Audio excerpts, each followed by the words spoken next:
पास दो वेक्टर्स थे A and B.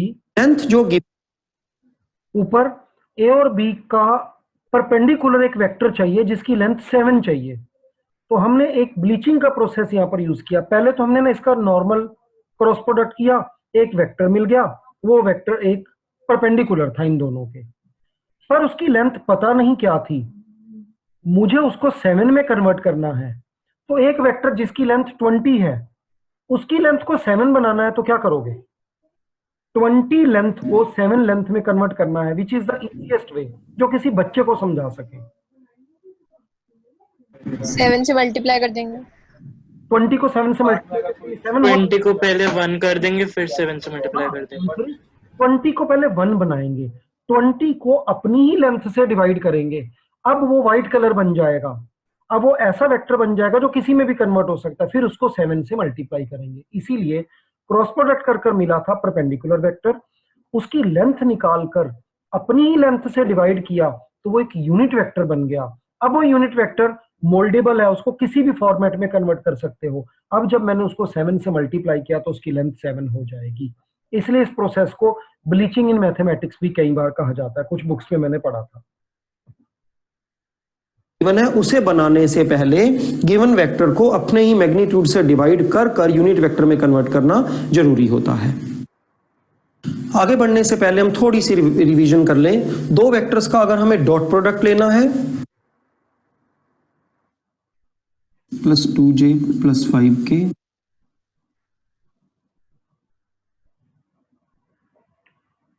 तो इसको इससे, इस वैल्यू को इस वैल्यू से और इस वैल्यू को इस वैल्यू से मल्टीप्लाई कर ऐड कर देंगे, we will get dot product. Cross product निकालना है तो डिटरमिनेंट की हेल्प से निकालेंगे।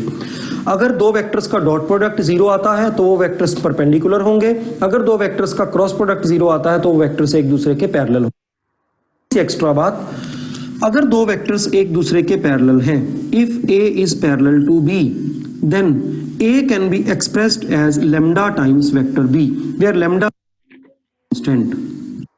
For example, अगर हमें यहां पर वेक्टर b होता 9i 6j plus 15k, तो इस केस में हम वेक्टर b को यूं कॉमन लेकर 3i plus 2j plus 5k, और इस क्वेश्चन में जैसा कि गिवन है ये वैल्यू तो वेक्टर a है, हम लिख सकते हैं vector b times vector a। एक वेक्टर दूसरे वेक्टर के कांस्टेंट टाइम्स इक्वल है, इसलिए ये दोनों वेक्टर्स एक दूसरे के पैरेलल होंगे। तो पैरेलल को चेक करने के दो रास्ते हैं, क्रॉस प्रोडक्ट 0 हो तो भी पैरेलल होते हैं, या फिर फर्स्ट वेक्टर और one vector can be expressed in terms of other vectors having some with multiplication with some constant, then we can say that vectors are parallel. Next, perpendicular का एक ही रास्ता है, डॉट प्रोडक्ट फाइंड करो, वो 0 आए तो perpendicular है, otherwise नहीं। पैरेलल के लिए दो रास्ते हैं, क्रॉस प्रोडक्ट से भी चेक किया जा सकता है अगर वो 0 आए तो, और first vector is equal to some times second vector आए तो भी पैरेलल है। टॉपिक जो हम पढ़ने जा रहे हैं वो है प्रोजेक्टाइल। यहां से आपकी प्रैक्टिकल फिजिक्स शुरू हो गई। थोड़ी सी तो हमने मोशन से रिलेटेड डेरिवेशंस पहले कर ली थी, अब यहां से वो इंटरेस्टिंग फिजिक्स शुरू होगी जो आपको बहुत अच्छी भी लगेगी, जिसका प्रैक्टिकल लाइफ में कोई ना कोई यूज भी आपको नजर आएगा। What is a projectile? जब किसी ऑब्जेक्ट को अर्थ से ऊपर को फेंका जाता है, एयर में फेंका जाता है, प्रोजेक्ट किया जाता है, तो हम उसको प्रोजेक्टाइल कहते हैं। हमें इसकी मोशन को स्टडी करना है। हम दो टाइप के प्रोजेक्टाइल को स्टडी करेंगे। पहला वो केस जब किसी ऑब्जेक्ट को कुछ ऊंचाई पर ले जाकर अर्थ के पैरेलल थ्रो कर दिया जाता है, और दूसरा वो केस जब किसी ऑब्जेक्ट को अर्थ से इंक्लाइन डायरेक्शन में ऊपर को थ्रो किया जाता है। तो इनकी मोशन कैसी होगी, इनका पाथ कैसा होगा, ये सभी चीजें हम पढ़ने जा रहे हैं। पहले हम सिंपल वाला केस ले रहे हैं, जब एक ऑब्जेक्ट को किसी हाइट पर ले जाकर अर्थ के पैरेलल थ्रो किया जाता है। आइए बाद में आपको पता लगेगा कि जो सैटेलाइट छोड़े जाते हैं एग्जैक्टली इसी प्रोसेस को फॉलो करते हुए, प्रोजेक्टाइल के फॉर्मूलों को फॉलो करते हुए ही चलते हैं। देखिए, this is a point P which is at height h। यहां से हम एक ऑब्जेक्ट को इधर को थ्रो करते हैं। इस डायरेक्शन में कोई एक्सीलरेशन नहीं है। Acceleration due to gravity vertical direction में एक्ट कर रहा है और वो कोशिश कर रहा है कि ऑब्जेक्ट नीचे होता चला जाए। हॉरिजॉन्टल डायरेक्शन में कोई एक्सीलरेशन नहीं है, इसलिए वेलोसिटी उतनी की उतनी ही बनी रहेगी। मान लीजिए हमने इसको वेलोसिटी v से थ्रो किया था, तो तो जहां पर भी हम देखेंगे हॉरिजॉन्टल डायरेक्शन में इसकी वेलोसिटी v ही रहेगी। Due to this velocity v this particle will go in this direction. थोड़ी देर के बाद ये पार्टिकल यहां पहुंच जाएगा, पर जितनी देर तक ये पार्टिकल यहां पहुंचा इस दौरान एक्सीलरेशन ड्यू टू ग्रेविटी के कारण से पार्टिकल थोड़ा सा नीचे भी आ जाएगा।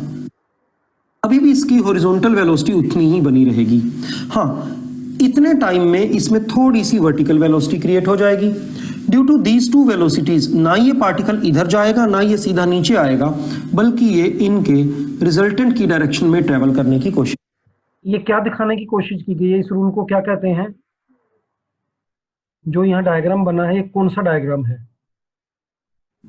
हाँ, parallelogram law of vector addition indirectly use हो रहा है। अब हम बार बार नाम नहीं लेते हैं कि so by using parallelogram law of vector addition we find that direction. Common sense में बात बैठ गई है कि अगर एक फोर्स इधर लग रही है, दूसरी इधर लग रही है, एक वेक्टर इधर लग रहा है, दूसरा इधर लग रहा है, एक वेलोसिटी इधर है, दूसरी वेलोसिटी इधर है, तो बॉडी ना इधर जाएगी ना इधर जाएगी, बल्कि वो तो इधर जाएगी और उसकी वेलोसिटी का इफेक्ट इतना होगा जितना दिख रहा है। तो ये थोड़ी सी कंसेप्ट दोबारा से समझ लें।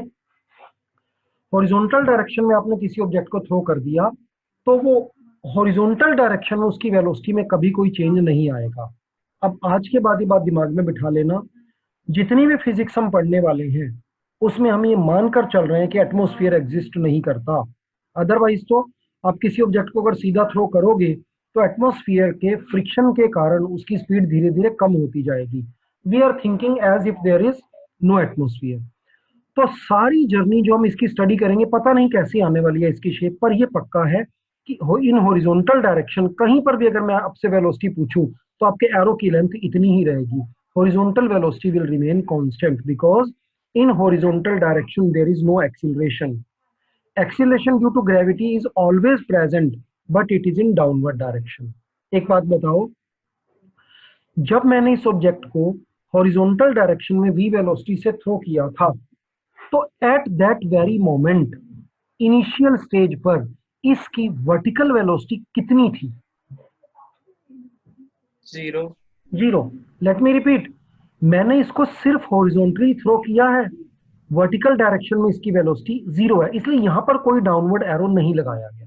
But with passage of time जैसे जैसे ये आगे बढ़ा, due to acceleration due to gravity, इसमें वर्टिकल वेलोसिटी आनी शुरू हो गई और इस पॉइंट पर हॉरिजॉन्टल तो पहले जितनी रही, वर्टिकल थोड़ी सी इंक्रीज हो चुकी थी। ये मेरे कर्सर की मूवमेंट आपको दिख रही है मेरे बोलने के साथ साथ? Yes sir. ठीक है। अब जब हम अब ये पार्टिकल ऐसे जाकर यहाँ कहीं पहुंचेगा, जब मैं यहाँ पर भी डायग्राम बनाऊंगा मान लो आगे, तो हॉरिजॉन्टल एरो इतना ही रहेगा, वर्टिकल थोड़ा सा और इंक्रीज हो जाएगा because acceleration due to gravity which is acting in downward direction will increase its velocity। देखते हैं कोशिश करेगा। मान लीजिए पार्टिकल थोड़ा सा और आगे चलता है और ये यहाँ पहुंच जाता है, उसके बाद भी हॉरिजॉन्टल वेलोसिटी में कोई चेंज नहीं आएगा। थोड़ा टाइम और बीत जाने के कारण से वर्टिकल वेलोसिटी थोड़ी और बढ़ जाएगी। ये मेरे से हल्का सा एरो 2 मिलीमीटर बड़ा बन गया, बट आपको ये याद रखना कि this arrow and this arrow and this arrow they are exactly equal in length. Horizontal velocity remains constant in all types of projectiles.